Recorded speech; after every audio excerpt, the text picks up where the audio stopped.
Hi everybody, it's Janine over at Slow Happy Vintage. I am a vintage and antique costume jewelry collector, restorer, and reseller, and I'm back with another video. I recently got a question about books, so I'm going to try to share a little bit of information, book review if you will, but mostly just share some resources for the new collector. At the end of this video, I do have a special gift for all of you, so stick around to find out what that is. I know when I first started collecting, I had a lot of questions, and there's so many different places to go for answers. So I'm going to save you the trouble and share some of my favorites with you. Now, I was very blessed to come upon all of these books. There's like 20 of them. I think I paid $1 or $2 per book. And every single one of them has merit, has some value.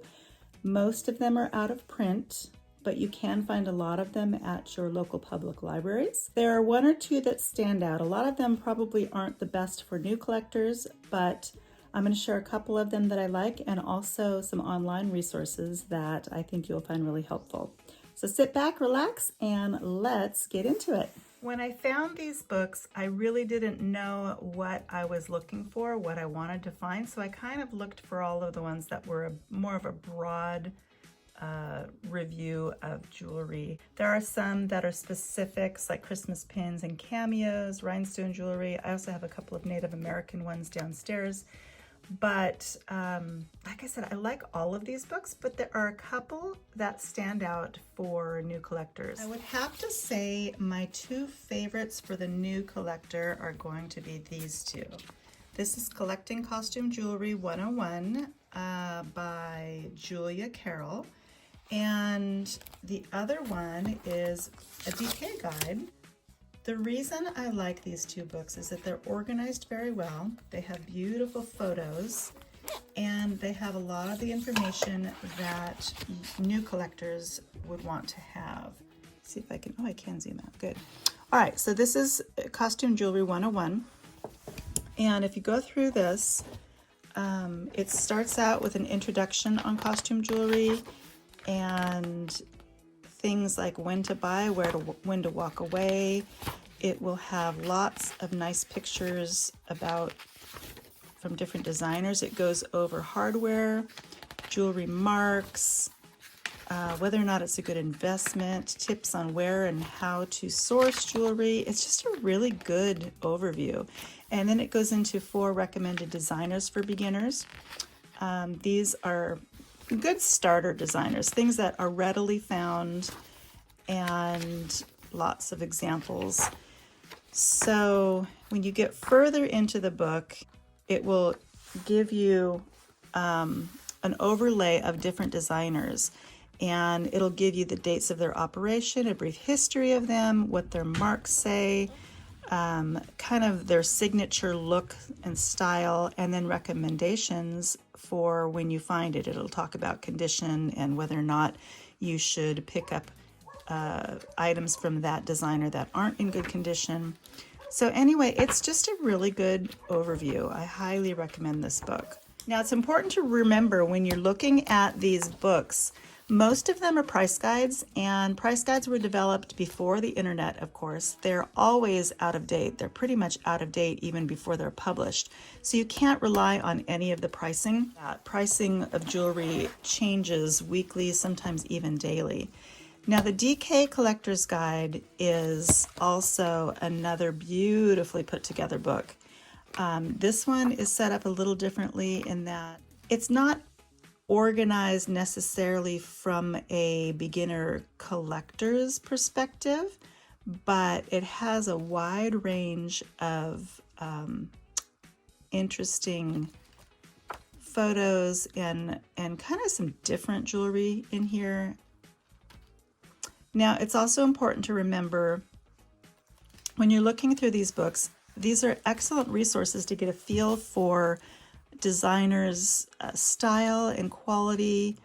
However, it's not something that you'd necessarily go to identify a particular piece. I mean, there are hundreds of thousands of pieces of jewelry out there.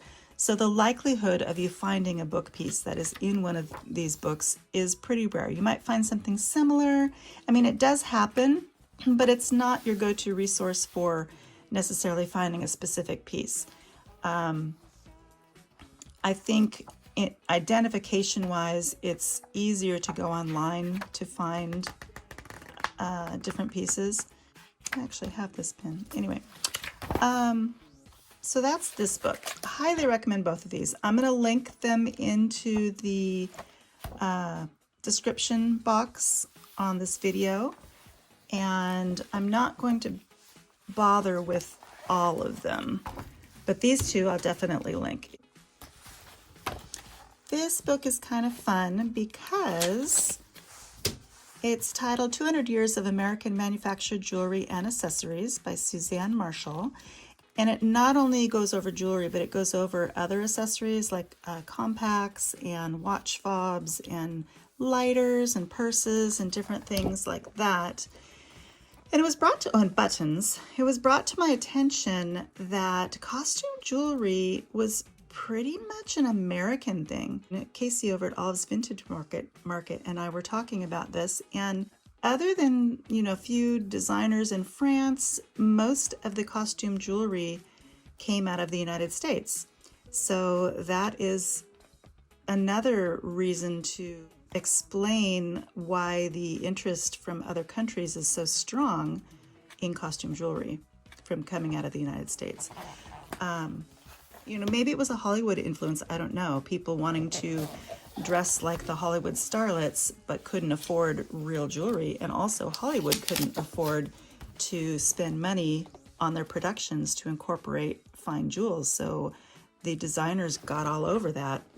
Now this book, these are some of the more advanced collector books. Basically, this one has very few photos, and it's mainly designer marks. So as you get further along in your collecting journey, you might find some interest in books like this. And we're going to move on to online resources. The first online resource that I want to recommend is, you've heard me mention her several times before, but it's Olive's Vintage Market. She's on YouTube under that name, and I will link all of these links in the description box. But Casey over at Olive's Vintage Market is a historian. She has multiple degrees in history type related things, and she has just the most amazing videos that will give you history. She has resources for identification, identifying Victorian brooches, Art Deco. She's got a whole list of cheat sheets to help you that you can download, and maker's marks. There's just a wealth of information on this site. Highly recommend subscribing to her and taking a look. She is one of the first people that I discovered when I started my jewelry collecting, and I've just learned a ton from her videos. So that is Olive's Vintage Market. Now the next one I want to recommend is Lilyworks Reseller, and Rachel at Lilyworks is also a very knowledgeable person, and I'll tell you, she is a keyword specialist when it comes to listing. Her what sold videos are phenomenal because she goes through what she paid for things and how much she sold them for, and it's a really good way to put a pulse on the market to see what you can expect for certain pieces that you have. So that is Lilyworks Resale. Another one that I enjoy watching is Sunday Baubles. She does a Sunday, I think she calls it Sunday brunch, and they're usually an hour or so long, but she really does deep dives into history, and she plays fun games. She has giveaways. It's a good time. It's a fun time. But like I said, she's also a historian. She's only been on about a year, but I have learned quite a bit from her as well. And I've got two more to share. Lancastrian Jewelers is, I believe this is a store, but you can actually purchase the jewelry that they feature in their videos. but they also do deep dives into various time periods, and they happen to have a lot of jewelry that I'm particularly fond of, the Edwardian and Art Deco and Victorian jewelry. And then the last one I wanted to share was Hudson's Vintage, and Dawn is very knowledgeable. And one of the things I really love about her videos is that she does real-time shop with me's. And we can't do that around here. Our thrift stores don't like you to take a camera in. So it's fun to watch her go through and actually see her explain what she purchases and why. And she does recaps at the end of her videos. She goes through antique stores, she takes you shopping with her, and very fun to watch. Okay, so now moving on to Facebook. Rachel over at Lily Works also has a Facebook page, and it's a newer page, but really, really nice group of great people on this page. Very helpful, very knowledgeable, and it's a good time. She also has a Maker's Mark catalog that she's put together so if you subscribe to her Facebook channel, you have access to this Maker's Mark catalog where she goes through alphabetically so many different Maker's Marks. She has a picture of the Maker's Mark with the identification of it. So it's a really handy resource for anybody who you have a piece of jewelry that has a Maker Mark and you don't understand what it is. She's got lots and lots and lots of them here. Okay, so the next one that I really like is the Vintage and Antique Costume Jewelry Values and Identification site.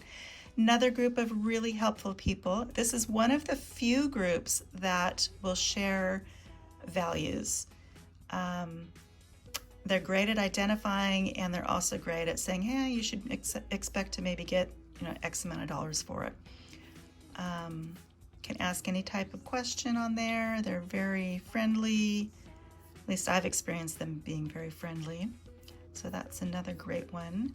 And all of these places or Facebook groups typically will have a guide section. And in that guide section, there is just so much information. This one in particular, it's all alphabetized. So here's information or articles on Avon jewelry, on Bakelite, on barrettes, on blacklight and UV fluorescent stones. Just so much information. You can spend all day learning from these guides.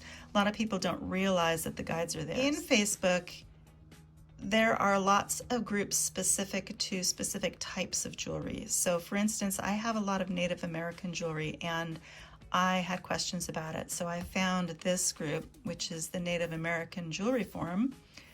And most of the people on this group are actually artisans themselves.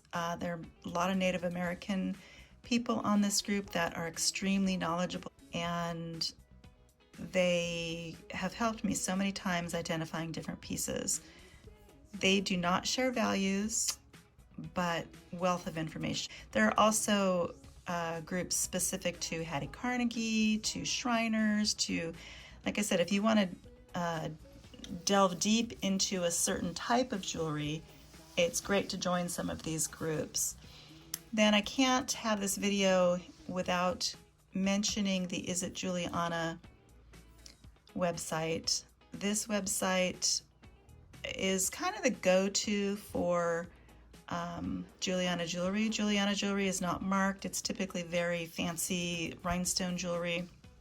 But this site, you can look up by jewelry type, like say we have a brooch, to flowers and leaves, and hit search. I don't usually put any of this information in here because you can have a piece of Juliana jewelry that is a different color than the one that they have listed. So for instance, this piece right here could have been made in a different color. So if you search by color, you're going to miss it. What you're going to want to look for is the exact construction of the piece. You're going to look for the attachment of the stem. You're going to look for any puddling, figure 8 puddling. You're going to look for how the stones are either backed or unbacked. You're going to look at the pin type, whether it has a pin stop, lots of specifics on this. It'll give you an item reference number. And on one of the sites, going backwards, it was this Facebook group. There's some really knowledgeable people about Juliana jewelry on this site. I had a brooch that I thought had been Juliana. It looks identical, but there was one little key factor that was different, and so they directed me to an article in their guides about pieces that are not Juliana, but they look very similar, so that was really helpful. Okay, moving on, I wanted to share gem.app. I think it's, gem.app. Now, gem.app, it's a search engine, but I really like the way it's set up. So say I wanted to look up Florenza brooches, or just Florenza jewelry. So it's a search app. It's going to give me all different kinds of Florenza jewelry, but look how it's set up. These are taken from, say, eBay or Etsy or wherever, and it'll give the asking price of the piece, and you can just scroll through and look at all the beautiful pieces. It's helpful to look for when you're looking at styles of jewelry. Say I want to look up Art Nouveau jewelry. So it's going to give you just a huge selection of various Art Nouveau styles, and whether it be jewelry or jewelry boxes. So that can be really helpful in learning how to recognize different styles if you just want visuals. Now some of these can be crossed, like this is probably an Art Nouveau check piece, but let's look up check jewelry.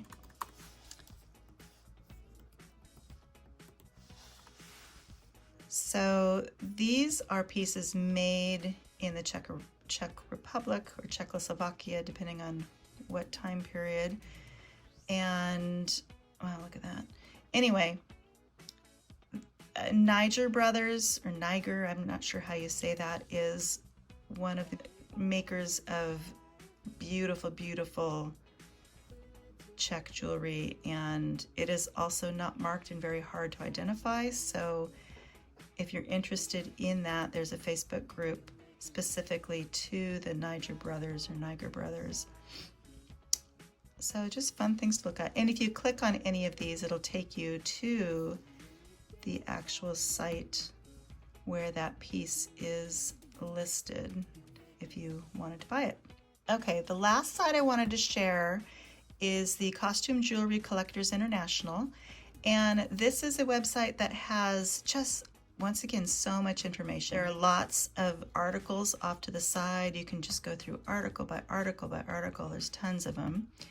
You can run searches if you wanted to look up information on, say, Miriam Haskell. You can put that in there and search for that. And then there's some basic